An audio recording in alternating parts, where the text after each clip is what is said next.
우리가 믿는 믿음은 우리의 고행이나 우리의 노력으로 이루어지는 것이 아닙니다. 우리가 믿는 믿음은 오로지 하나님과의 관계에서 비롯되어집니다. 하나님과의 관계가 깨어지면 사람과의 관계, 그리고 피조물 자연과의 관계도 다 깨어집니다. 그리하여서 지금 우리가 살고 있는 이 세상이 그런 관계들이 깨어지는 현상들이 나타납니다. 그러나 예수님께서 다시 오셔서 우리를 하나님과의 관계를 회복시킴으로 말미암아서 또 하나님과의 관계뿐만 아니라 사람과의 관계, 그리고 자연과의 모든 관계가 회복되고 있는 것입니다. 성경은 하나님과 우리의 관계를 여러 가지로 비유를 하고 있습니다. 그 어떤 비유도 하나님과 우리의 관계를 온전하게 설명할 수 있는 것은 아닙니다. 그렇지만 자주 가장 유사한 비유로 하나님과 우리의 관계를 아버지와 자녀의 관계로 묘사를 합니다.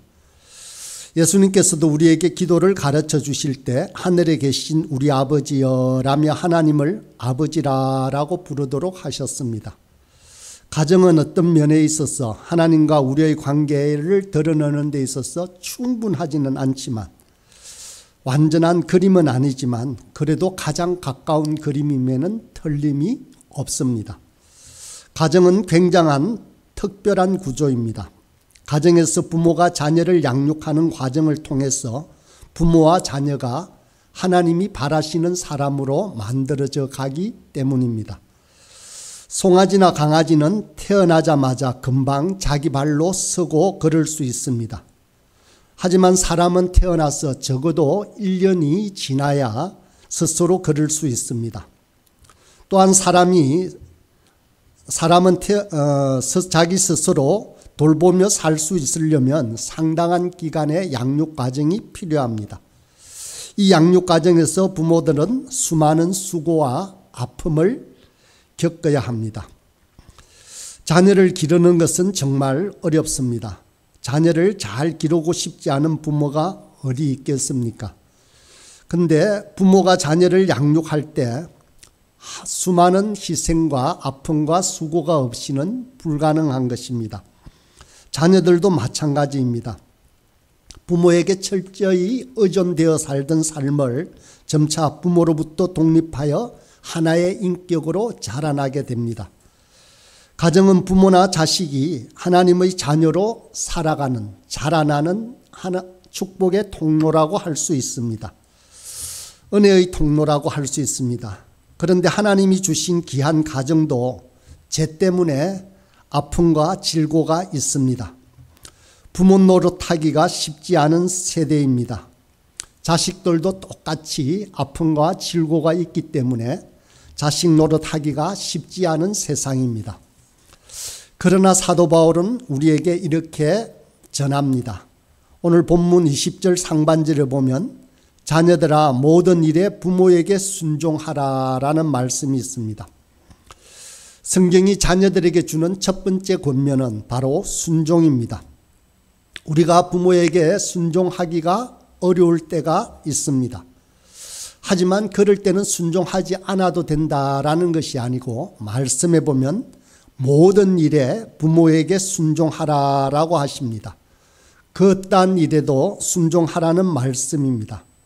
순종하다라는 단어는 귀 기울여서 듣는다라는 말입니다.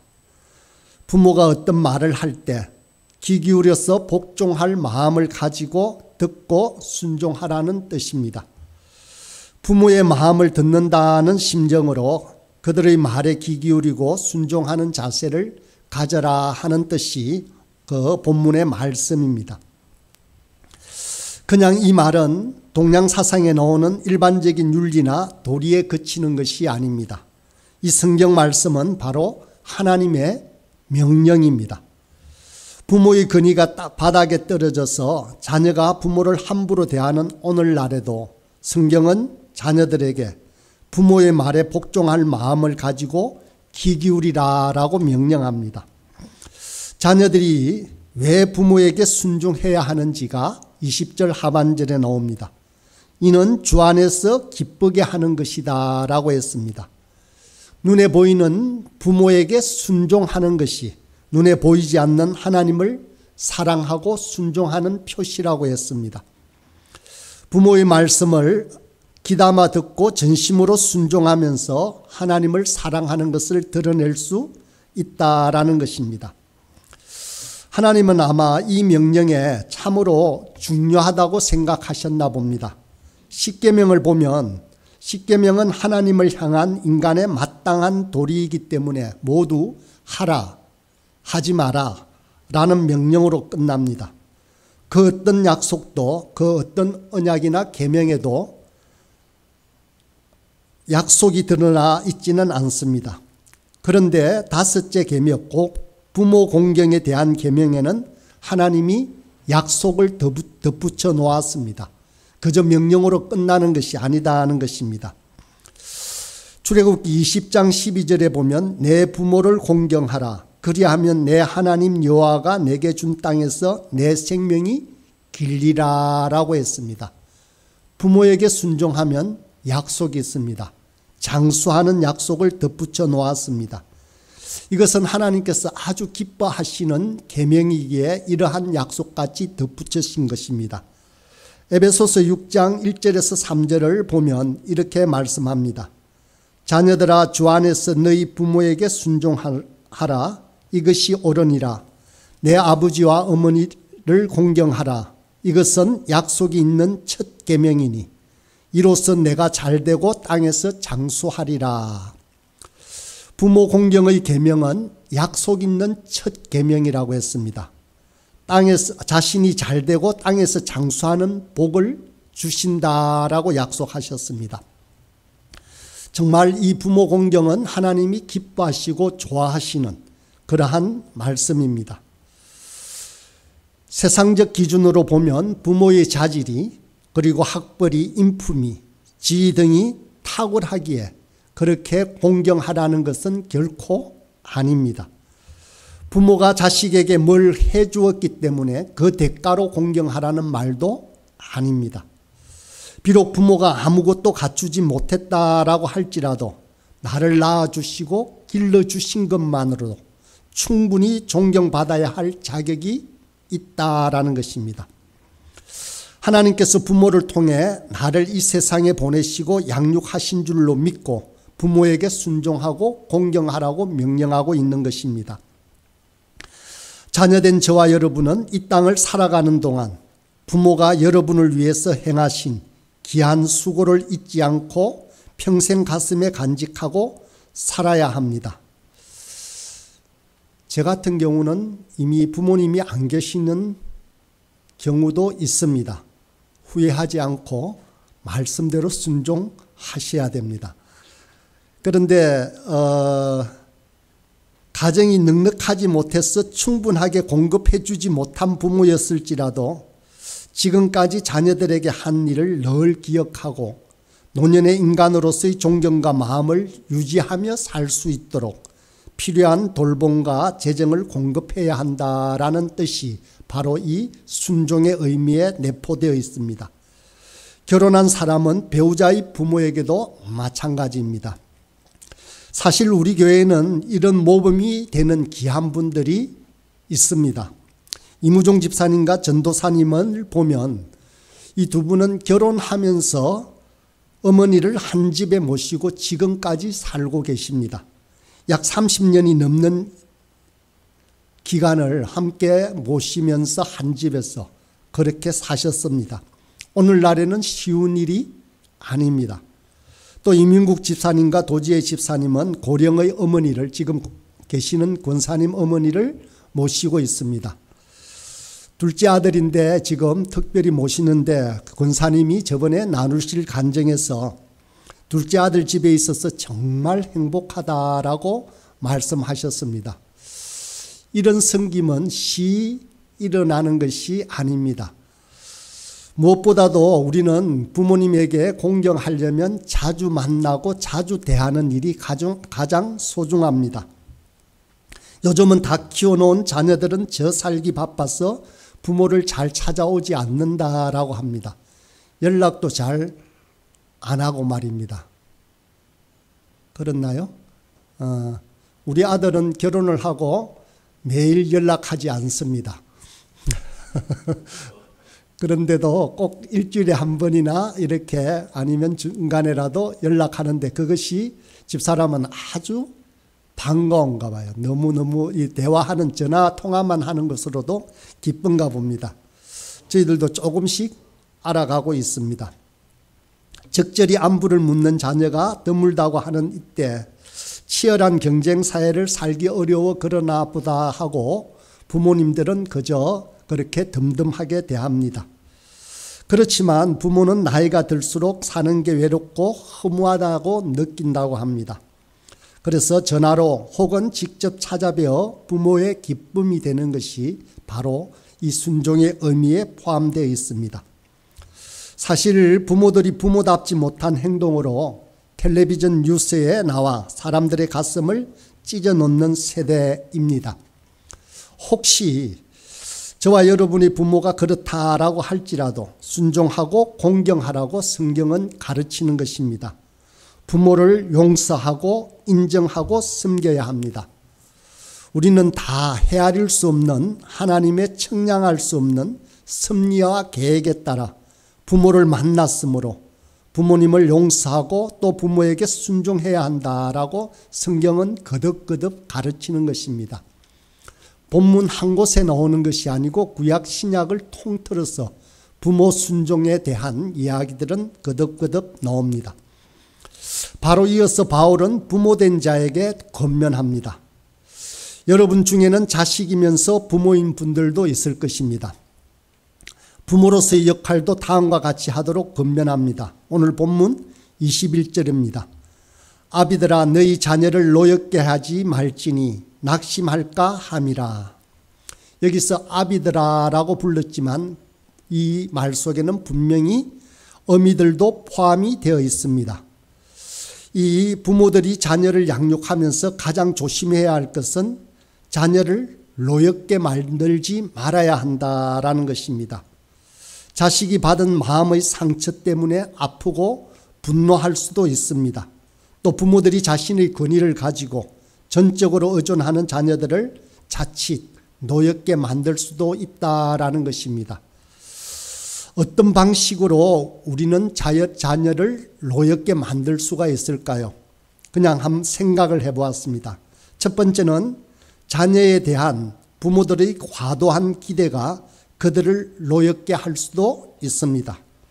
그냥 내는 짜증이 아니라 속에 품은 노여움이 될 수도 있다라는 것입니다. 자녀에게 기대하지 않는 부모는 결코 없습니다. 너무나 당연합니다. 그러나 과도한 기대로 압박을 해서는 아니 됩니다. 사실 그렇지 않습니까? 부모들은 자기 아이가 천재라고 오해를 합니다. 진짜 천재라서 천재라고 생각할 수도 있지만 오늘 나눔에서 도지혜 집사님은 손자가 벌써 목을 가눈다고 했습니다. 그렇게 보일 수도 있습니다. 아주 그런데 조금만 지나면 더 하다고 합니다. 며칠이 지나면 나이가 되면 아이가 하는 말들이 너무 신비로운 거예요. 자기 자녀가 아니면 손주가. 그래서 영재가 낫다고 하는 말을 부모들이나 어른들이 꼭 한 번은 자기 자녀에 대해서 그런 생각을 갖는다고 합니다. 예, 맞습니다. 당연히 자녀를 사랑하고 기대하는 것은 맞습니다. 그런데 과도하게 집착하면서 압박하는 것은 자녀를 노엽게 만들 수도 있다는 것입니다. 부모로서 자녀에게 사랑과 기대를 해야 합니다. 다만 과도한 집착은 말아야 한다라는 것이 어쩌면 자녀를 노엽게 하지 않는 것이 아닐까 합니다. 물론 부모보다 더 좋은 선생이 어디에 있겠습니까?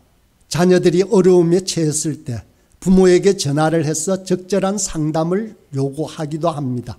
그러면 부모는 좋은 자로서 그 적절한 조언을 반드시 들려주고 나누어야 합니다. 또 모든 문제를 해결해 줄 수도 있을 것 같지만 우리 부모가 다 해줄 수 있는 것은 결코 아니라는 사실 또한 알아야 합니다. 말씀으로 근면하고 도전해 주는 일은 언제든지 필요합니다만 부모가 모든 일을 감당하고 또 모든 것에 집착하여 해서는 안 된다라는 것입니다. 둘째로는 과도한 징계와 무관심이 자녀를 노엽게 할 수 있다라는 것입니다. 부모가 되기 어려운 점은 부모 역시 완전하지 못하는데 부모 노릇을 잘해야 한다는 것입니다. 부모는 자녀 교육에 있어서 보면 어쩌면 다 초보 운전자입니다.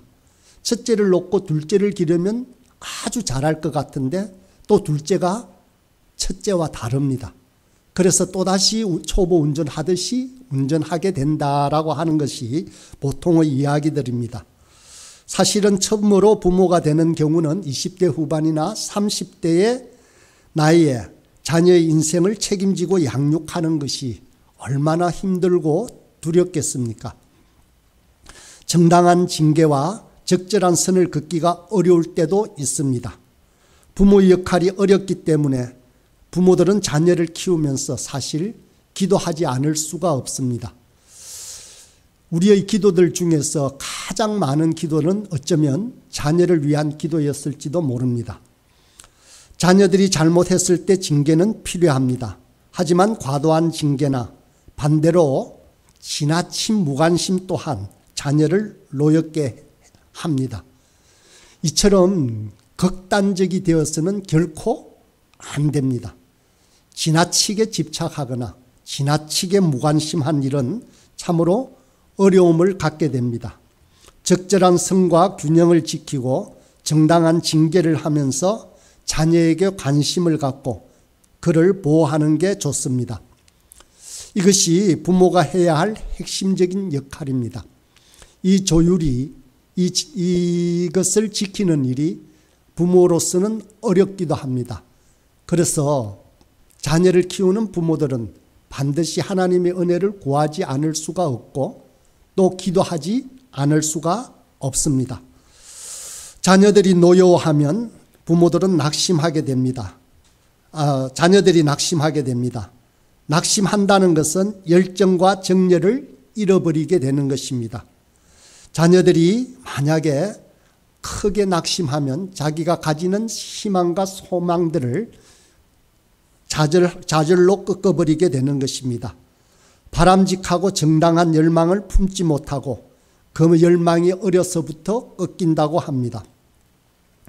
부모는 자녀들에게 꿈과 소망을 심어줘야 합니다. 그렇다면 노엽게 하지 않아야 한다는 것입니다.